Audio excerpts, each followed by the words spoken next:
Here we have one of the original music staffs that was made when music first started being written down.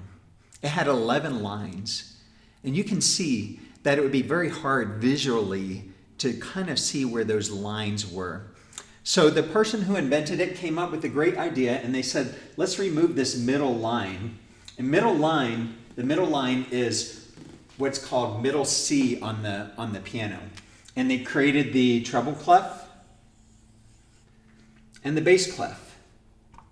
And you're going to learn how to read music in both of those clefs, but don't be worried. It's not as hard as you think it is. But today we're just going to be talking about the lines and the spaces, and so we're going to get rid of one of the clefs just because it's too confusing. So I'm going to erase the bass clef completely.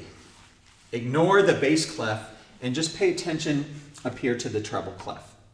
And don't even worry about the clef yet. We're going to have some practice with that too. What I want you to notice here is that we have 5 lines. 1, 2, 3, 4, 5. And the section between the lines is called a space. We have 4 spaces. 1, 2, 3, 4. Yes, there's spaces above and below, but don't worry about that. Just worry about what is within the lines themselves. Once again, 5 lines. We start from the bottom.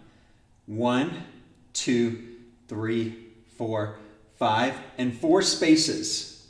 1, 2, 3, 4.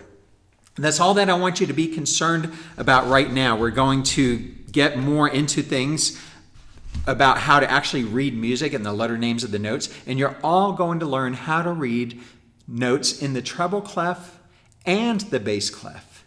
But don't be worried. Remember what I said about grading. You're all going to do fine on this. All right, go ahead and do the assignment that's posted in Schoology.